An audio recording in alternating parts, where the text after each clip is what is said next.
네, 미국 대선의 양당 후보인 힐러리 클린턴과 도널드 트럼프의 첫 TV 토론회가 한국 시간으로 오늘 오전 10시에 열렸습니다. 세기의 대결로 일컬어지는 첫 번째 TV 토론회는 어땠는지 전문가와 함께 자세히 짚어보겠습니다. 네, 민정훈 국립외교원 미주연구부 교수 나오셨습니다. 어서 오십시오. 정말 관심이었습니다. 우리나라의 대선 토론회도 아니고 미국 대선 토론회 중에서 제가 볼 때는 이렇게 관심이 많았던 적이 있었나 싶을 정도로 굉장히 큰 관심이었는데요. 어쨌든 우리 시간으로 오늘 오전 10시에 뉴욕주에 있는 햄스테드 홉스트라 대학에서 열렸는데 일단은 힐러리가 우세할 것이다 예상이 많았고 끝난 직후에 이제 나오는 기사들을 보면 클린턴이 압도했다는 기사가 나오고 있는데요. 먼저 교수님께서도 보셨기 때문에 일단 평을 좀 해주시죠. 예, 말씀하신 것처럼 저도 굉장히 조마조마한 마음으로 이렇게 지켜봤는데요. 네네. 이번 대선 레이스가 예상과 다르게 이렇게 굉장히 박빙으로 진행되면서 이번 TV 토론회가 큰 영향을 미칠 수 있을 것이다 이런 전망이 많아서 저도 주의 깊게 살펴봤는데요. 네네. 그래서 1억 명 가까운 유권자가 시청할 것이다. 그래서 굉장히 1969년 달 착륙 이후에 최대의 정치적인 어떤 쇼가 될 것이다 이렇게 예상을 하고서 그리고 말씀하신 것처럼 어떤 클린턴 후보가 우세를 하지 않겠느냐 이런 전망이 많은데요. 뚜껑을 열어보니까 제가 90분 동안 살펴본 결과 다른 분들이 말씀하신 것처럼 클린턴 후보가 어떤 경험을 바탕으로 해서 차분하게 그리고 일관성 있게 주장을 이끌어내므로써 우세하지 않았나 이렇게 판단을 해봅니다. 교수님이 예상하신 대로였나요? 아니면 좀 뭔가 다른 점이 있었나요? 저 예상과 거의 비슷했습니다. 그런데 이제 제가 이번 TV 1차 토론회를 보기 전에 준비했다는 것은 중점을 뒀던 건 뭐냐면 첫째는 이미지였고요. 두 번째는 정책이었는데요. 아무래도 이미지 부분 어떤 후보가 TV 토론회에서 얼마나 자연스럽게 그리고 얼마나 위기 상황이었을 때 능수능하게 대처하는가. 예. 그런 부분에 있어서는 아무래도 트럼프 후보가 어떤 TV 진행자로서 리얼리티 쇼 진행자로서 아무래도 좀 유리하지 않았겠습니까? 그래서 얼마나 클린턴 후보가 그런 부분을 잘 약점을 대처할 수 있겠는가. 예. 반면에 정책 부분에서는 아무래도 클린턴 후보가 어떤 풍부한 국정 경험이 있기 때문에 그리고 아시다시피 트럼프 후보는 아무래도 정치적 아웃사이더니까 그렇죠. 정치적 경험이 없기 때문에 어떻게 트럼프 후보가 정치적 열세, 어떤 자기의 정책적 열세를 만회할 수 있을까 이 부분에 초점 두고 봤는데요. 제가 판단해 볼 때 아직 시간이 얼마 지나서 좀 이렇게 선거 판단할 수 있지만 어떤 이미지 부분에 있어서 클린턴 후보가 많은 준비를 통해서 그래서 좀 적극적인 대처와 그리고 어떤 좀 유머스러운 어떤 몸짓 그래서 너무 경직되지 않은 너무 어떤 너무 공부 잘하는 아이 이런 어떤 이미지에서 벗어나서 어떻게 잘 대처했다고 생각하고요. 반면에 어떤 트럼프 후보는 정책 부분에서 어떤 사회자의 질문이 들어왔을 때 어떤 대답을 회피하고 대답을 하는 대신에 오바마 행정부와 클린턴 후보를 어떤 비난하는 쪽으로만 집중함으로써 아무래도 어떤 유권자들이 많이 기대했던 정책적 어떤 구체성을 보여주지 못했다고 생각합니다. 그래서 고함치고 그러느라고 이제 좀 주도권을 좀 뺏겼다고 좀 볼 수 있을 것 같아요. 일단 1차 토론 자체는요, 그렇죠? 예, 그렇습니다. 예. 네, 그렇다면 토론회를 좀 더 자세하게 짚어보겠습니다. 그렇습니다. 먼저 첫 번째 쟁점이었던 경제 부분부터 보자면요. 일자리와 실업에서는 두 후보가 모두 완전히 상반된 입장이었습니다. 어떻게 보셨습니까? 보호무역주의를 주장했었는데 자세히 들어가는 게 좀 갈리더라고요, 보니까요. 그 부분을 좀 짚어주시죠. 네, 그렇습니다. 트럼프 후보는 선거 레이스 동안 보여줬던 어떤 보호무역 기조, 즉 우리나라 미국이 어떤 자유무역 체계에 들어감으로써 어떤 미국의 기업들이 해외로 이전하고 그래서 미국의 일자리가 수십만 개가 사라졌다.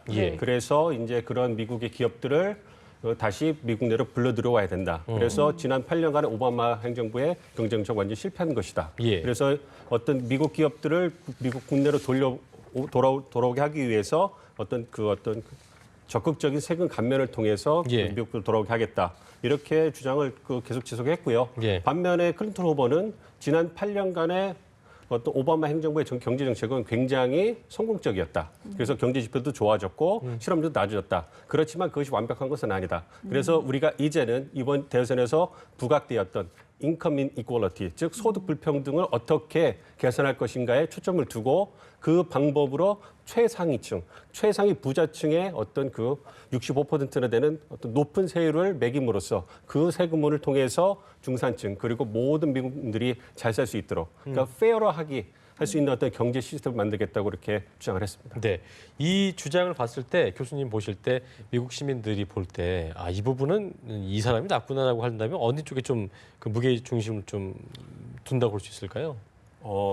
전반적인 미국인들이 본다면 이제 그 어떻게 딱 그 하나의 답을 하기는 어렵지만요. 이제 좀 나눠서 본다면 저 이번 선거에서 중점됐던 러스트벨트의 어떤 저소득 저학력의 백인 노동자들이 본다면 예. 여전히 트럼프의 어떤 일관적인 어떤 경제 공약은 여전히 매력적으로 보일 수 있겠고요. 어허. 반면에 대학 교육을 받고 그리고 어떤 소수 인종이라든지 어떤 중산층 그 하위층이 봤을 때 어떤 그 클린턴 후보가 내세우는 예. 어떤 그 누진세라고 할 수 있겠죠. 어떤 최상위층의 세금을 매김으로써 그 혜택이 중산층 그리고 하위층에 돌아갈 수 있다는 걸 본다면 특히 이제 그 클린턴 후보가 어떤 그 무상교육이라든지 예. 그다음에 이제 보육, 그다음에 여성의 어떤 동등한 임금 그리고 이제 최저임금까지 이렇게 거론하지 않았습니까? 그래서 어떤 폭넓은 계층을 우러러 감싸 안을 수 있는 그런 정책을 내었었다고 생각이 돼서 네. 어떤 그 대부분의 어떤 유권자들한테는 그 클린턴의 경제 정책이 좀 더 어필하지 않았나 이렇게 생각을 해봅니다. 네. 네. 외교 경향도 저희가 좀 살펴봐야 될 텐데요. 어쨌든 뭐 항상 그래 왔었듯이 한미 동맹과 주한미군 분담금 놓고 이슈가 됐습니다. 역시 뭐 트럼프는 그동안의 기조를 그대로 드러냈습니다. 뭐 우리나라도 일본과 사우디를 포함해서 한국도 역시 안보 무임 승차를 하고 있다라고 얘기를 했고 힐러리는 반면에 이제 상위 방어 조약을 존중해야 된다고 얘기를 좀 상반된 입장을 내놨는데 이 부분도 좀 짚어주시죠. 예. 예, 그 말씀하신 것처럼 외교 분야에서는 이번 1차 토론이 어떤 국내 문제에 어떤 집중됐지만 그래도 워낙 그 테러라든지 어떤 그 안보 공약, 안보 분야가 어떤 중점이 됐기 때문에 또 그 부분도 자연스럽게 이제 건드려주지 않는다 생각을 하는데요. 예, 예. 말씀하신 것처럼 그 기존의 어떤 후보들이 보여줬던 기존의 주장에는 차이가 없다고 그렇죠. 생각이 됩니다. 예, 예. 그래서 트럼프 후보는 여전히 어떤 미국이 부유한 국가인 독일이라든지 한국, 그다음에 일본 그리고 나토에 대해서 너무 많은 어떤 경제적 부담을 지고 있기 때문에 그러한 국가들이 어떤 좀 더 방위 분담을 해야 된다고 주장을 했고요. 예. 반면에 그 클린턴 후보는 그렇지만 그 동맹국들의 상호 방위 조약, 즉 동맹국과의 어떤 그 긴밀한 협조가 테러를 예방하고 그리고 미국이 그 국제사회에서 굳건한 위상을 유지하는데 중요하다고 이렇게 강조를 했습니다. 예. 네, 그리고 이번 TV 토론회에서 트럼프가 테러에 강경한 대응을 피력했거든요. 그렇습니다. 이 안보 이슈가 유리하게 작용할 수 있을 거라고 보십니까? 그 부분은 좀 전 부정적으로 생각을 합니다. 예, 예. 전통적으로 그 안보 분야는 어떤 그 공화당이 선점하는 이슈 분야인데요. 좀 예. 하드 이슈고 그다음 공화당, 남성, 강력한 스트롱한 이런 이슈인데요. 그렇죠. 이번 선거에 있어서는 클린턴의 다양한 그 풍부한 국정 경험, 민주당 후보임에도 불구하고 풍부한 국정 경험이 그러한 어떤 그 약점을 상쇄하지 않았나 생각을 합니다. 그래서 외교 안보 분야에 있어서 어떤 그 여론조사를 해보면 그래도 클린턴이 여성임에도 불구하고 다양한 풍부한 국정 경험을 바탕으로 해서 보다 또 준비된 후보가 아니겠는가 이렇게 다들 이렇게 생각을 하는 것 같고요. 그리고 네. 테러의 강경한 부분에 있어서도 어떤 그 트럼프 후보가 보여주는 그 주장은 선동성의 주장이 강하지 구체적으로 어떻게 IS라든지 어떤 테러 세력 그리고 이번 토론에서 보여준 것처럼 국내 테러 세력을 어떻게 대처할 것인가 이런 거에 대해서 클린턴 후보는 나름대로의 어떤 자신의 어떤 계획을 보여주려고 노력한 반면에 트럼프 후보는 오바마 행정부와 클린턴 후보가 실패했다는 걸 집중함으로써 비난을 하는 것에 그쳐서 사회자로부터 어떻게 할 수 있습니까? 어떻게 할 수 있습니까? 이렇게 계속 반복적인 질문을 받았지만 결국 대답하지 못했습니다. 그래서 그런 것을 보면 이러한 그 대처법을 보고 유권자들이 과연 트럼프 후보가 테러 부분에 있어서 강경한 입장을 보이지만 과연 우리에게 보다 더 안전을 확보해 줄 수 있는 그런 후보가 되겠는가 이런 부분에 대해서는 의구심을 갖지 않을까 이렇게 생각을 해봅니다. 구체성에서 좀 떨어졌다는 그런 평을 좀 내놓을 수 있겠네요, 그렇죠? 그렇습니다. 예. 네거티브 공세가 어떻게 보면 그 민심을 잡는 데는 가장 큰 영향을 미치지 않을까 싶은 생각이 들기도 하고 또 가장 어떤 보기에 재미를 주는 부분도 아닌가 싶은 생각이 드는데요. 힐러리는 뭐 이메일 그에 관련된 스캔들 관련된 약점이 있고 또 건강 이상설도 있고 트럼프 같은 경우 이제 세금을 잘 냈나 안 냈나 이 부분에 대해서 서로 치고받고 하는 걸로 저희가 오늘 볼 수 있었습니다. 두 후보 어떻게 공격과 방어를 잘 했다고 보십니까? 어떻게 보십니까? 예, 그 말씀하신 것처럼 이 보는 사람 입장에서는 굉장히 좀 흥미를 끄는 부분이기도 했는데요. 예. 저희 학자들이 볼 때 네거티브 전략을 후보자에 쓰는 이유는 그 포지티브한 어떤 메시지만 내보내서는 현상이 바뀌지 않을 때 예. 급격한 변화를 주기 위해서 이제 네거티브 캠페인을 하게 되는데요. 아시다시피 이번 선거에서 굉장히 박빙이기 때문에 자기가 우위를 차지하기 위해서 네거티브 전략에 집중한다고 생각을 합니다. 그런데 말씀하신 것처럼 이번 선거에서 보여줬던 이번 토론에서 보여줬던 이메일 스캔들, 건강 이상설, 그다음에 세금 납부 문제 이런 부분에 대해서 두 후보가 나름대로 잘 대처하지 않았나 생각합니다. 구체적으로 이메일 스캔들에 대해서 클린턴 후보의 이메일 그 스캔들에 대해서 트럼프 후보가 공격했을 때 클린턴 후보가 자기가 잘못했다. 예. 그래서 책임을 지겠다. 이렇게 깨끗하게 승복하는 딱 그 모습을 보임으로써 더 이상의 즉 그런 어떤 그 응답에 트럼프 후보가 그 실수 이상의 것이다. 이거는 고의로 한 것이다. 이렇게 그 비난을 했지만 더 이상 그게 작동하지 않았다고 생각을 하고요. 그래서 클린턴 후보가 제대로 대처를 했다고 생각을 하고요. 방어를 잘했다. 예, 잘했다고 생각합니다. 예. 건강 이상설도 이제 얘기를 했을 때 집에서 쉬는 거에 대해서 이제 그 한번 언급했을 때 클린턴 후보가 준비를 잘했나 봅니다. 그래서 네. 자기는 토론회를 준비하기도 집에 쉬었다. 그리고 내가 그 이후에 준비한 것은 대통령이 되는 것을 준비한 것이다. 이렇게 여유 있게 받아도 쳤고요. 그리고 나중에 이제 또 건강 이상설에 대해서 100개 이상의 나라를 순방하고 그리고 또 10시간이 넘는 의회 청문회를 받을 정도면 충분한 거 아니냐 이런 식으로 이렇게 잘 대처했다고 생각합니다. 한편 이제 클린턴의 금수저 공격 이른바 그런 거에 대해서 그 트럼프는 어떤 구체성을 여기서도 이제 어떤 대응 방식이 있어서 구체성을 좀 띄면서 그러니까 반박을 하는 데 있어서 그냥 아니라고 부정만 했지 효과적으로 대처하지 못했다는 분석이 좀 나오고 있더라고요. 어떻게 보십니까? 예, 이제 맞습니다. 저도 그렇게 생각합니다. 그 어떤 그 금수저 논쟁에 대해서 그 아까 저희 이제 서두에 나왔던 것처럼 1,400만 달러를 트럼프 그 아버지한테 받아서 사업에 썼다. 그래서 금수저가 아니냐. 그러니까 그 정도는 아니다라고 그 정도는 받은 아니다. 자기 열심히 해서 이제 그만큼 밀어낸 것이다. 그렇게 얘기했지만 그리고 그런 부분에 대해서 그렇게 넘어갔고 그다음에 그 세금 공개 문제에 있어서도 그 클린턴 후보가 여러 가지 가설을 내세우면서 그 공격을 했지만 그 부분에 대해서 그냥 미적미적하면서 그냥 그 클린턴 후보를 그 비난하는 쪽으로 돌리다가 이러저런 얘기를 하다가 결국은 내세운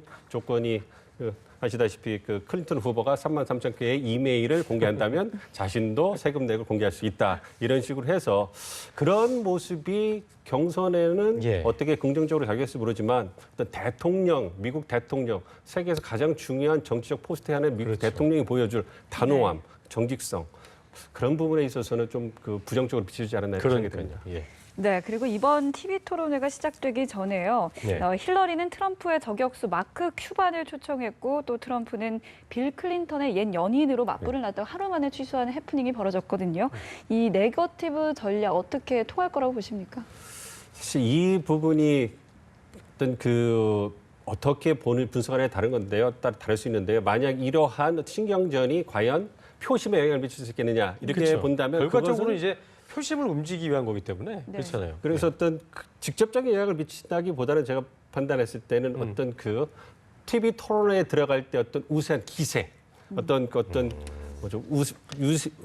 유리한 위치를 선점하기 위해서 이슈를 분위기에서 선점하기 위한 그런 포석이 아닌가 생각을 합니다. 그래서 일단 언론에 띄워놓고 이제 문제가 되니까 살며시 이제 철회하는 이런 식으로 해서 기싸움을 하는 걸로 생각이 듭니다. 네.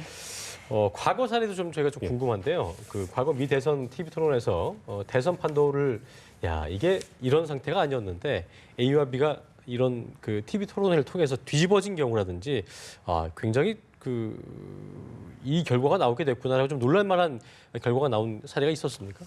아직까지도 그런 결과는 없습니다. 없습니까? 예, 없습니다. 왜냐하면 학자들이 연구를 해보면 TV 토론이 어떤 선거 유권자 표심에 영향을 미치는 것은 그것을 수치화했을 때 1에서 3%, 많아야 4, 5%가 된다고 저희가 이렇게 연구 결과가 나와 있거든요. 그래서 대통령 TV 토론회가 많은 유권자들이 보고 많은 관심을 받는데 불구하고 그렇게 큰 영향을 못 미치는 이유는 가장 중요한 요인 중 하나가 뭐냐면 유권자들이 기존에 가지고 있는 어떤 정치 표심이라는 것입니다. 그러니까 그 TV 토론회 전에 이제 많은 정보 공급을 통해서 어떤 많은 유권자들, 미국 유권자들이 이미 자신이 지지하는 후보자를 가지고 있고 그러한 정치 성향에 따라서 어느 후보가 이겼는가를 판단할 때 있어서 자기 후보가 잘했다고 선택적으로 정보를 취합해서 결정하는 그 경향이 강합니다. 그래서 오늘 같은 경우에 민주당 그 지지자의 경우에는 당연히 클린턴이 압승을 했다. 하지만 반면에 공화당 지지자나 트럼프 지지자들은 그 트럼프 후보가 못했다는 객관적인 분석이 나중에 나올지라도 후에 나올지라도 자신의 후보고 자기 당의 후보가 졌다고 판단하기보다는 그냥 타이였다. 즉 이렇게 그 승자가 없었다 이런 식으로 보는 경우가 많거든요. 그래서 또 대선 토론에 있어서는 부동층에 집중하는 경향이 있습니다. 그런데 아시다시피 이번 선거에서는 부동층이 한 30%가 되기 때문에 그렇기 때문에 그 이번 그 TV 토론회가 다른 역대의 어떤 TV 토론회보다 다른 결과를 내볼 수 있을 거라고 보시는 거죠? 좀 더 큰 영향을 미칠 수 있지 않을까 생각합니다. 왜냐하면 지금 아시다시피 이제 굉장히 박빙의 승부이기 때문에 그래서 TV 토론이 많은 영향을 미쳤다고 보는 과거 사례들도 2000년에 어떤 박빙의 승부, 그다음에 1960년에 박빙의 승부 이런 정도가 된다고. 알겠습니다. 끝으로 저희가 지금 부동층 얘기하셨기 때문에 묶어서 저희가 질문 좀 드려보겠습니다. 10월 9일에 이제 타운홀 미팅이 열리게 됩니다. 미팅 방식으로 열리게 되는데 여기서 보니까 이제 시민 패널들도 질문을 할 수 있는 경우잖아요. 그런데 이제 지지 후보를 결정하지 않은 아까 말씀하신 대로 무당층 내지 부동층들이 선정이 돼서 질문을 할 텐데 그렇다면 시민 패널 질문에 어떻게 대응을 하느냐에 따라서 이 패널과 비슷한 무당층이나 부동층들의 표심이 이쪽으로 움직일 수 있다고 볼 수 있을까요? 예, 그렇게 생각을 합니다. 이제 부동층 같은 경우는 정당 일체감이 없기 때문에 선거 캠페인 기간 동안에 어떠한 후보자들이 퍼포먼스를 보여주느냐에 따라서 자신의 지지율을 결정하는 경우가 많거든요. 그래서 여론조사 결과를 보니까 그 부동층 중에 이번 그 TV 토론회를 보고 결정을 하겠다 이런 그 유권자들 많이 있었거든요. 그래서 이제 그 2차 토론회의 타운홀 미팅에서는 유권자가 직접 질문하기 때문에 그렇죠. 그 후보가 어떻게 그 유권자의 질문에 대해서 공감을 하고 그리고 그것을 적극적으로 대처해서 설득력 있는 대안을 제시하느냐에 따라서 어떤 표심을 흔들 수 있다는 그런 가능성이 충분히 있습니다. 알겠습니다. 네, 그리고 마지막으로 이번 미 대선 앞으로의 변수는 뭐가 있을지 짚어주시죠. 이게 어떻게 보면 가장 흥미스러운 거거든요. 변수라는 게. 네. 저희의 남은 변수에 대해서 말씀을 드리면 이제 그 선거 캠페인 그 어떤 그 이벤트 같은 경우를 저희가 얘기할 때 예측 가능한 변수가 있고 예측 불가능한 변수가 있습니다. 근데 예측 가능한 변수는 전당대회라든지 TV 토론회라든지 그러니까 남은 일정이 있어서 예측 가능한 저희가 예상 가능한 변수는 이미 다 끝났고요. 이제 남아 있는 것은 예측 불가능한 변수. 이번 대선 그 캠페인 그 레이스 기간에 계속 일어났던 후보들의 말실수라든지 건강 문제라든지 예측 불가능 그런 변수가 있다면 영향을 또 미칠 수 있겠고요. 무엇보다도 이제 남은 일정 중에서 대선 결과에 영향을 미칠 수 있는 변수가 있다면 아무래도 이제 경합주에서의 어떤 표심 그리고 이제 클린턴 후보가 확실히 잡지 못한 젊은 층들에 대한 표심 그리고 이제 그 흑인 히스패닉들의 소수 등의 어떤 소수 인종들에 대한 어떤 표심을 얼마나 두 후보가 확실히 잡아갈 수 있는가에 따라서 대선 결과가 결정되지 않을까 이렇게 생각을 해봅니다. 일단 1차는 클린턴이 판정승을 거뒀고 2차는 어떻게 또 이루어지게 될지 저희가 관심을 갖고 지켜봐야 할 것 같습니다. 지금까지 미국 대선 토론회에 관련해서 민정훈 국립외교원 미주연구부 교수와 함께 이야기 나눠봤습니다. 고맙습니다. 고맙습니다.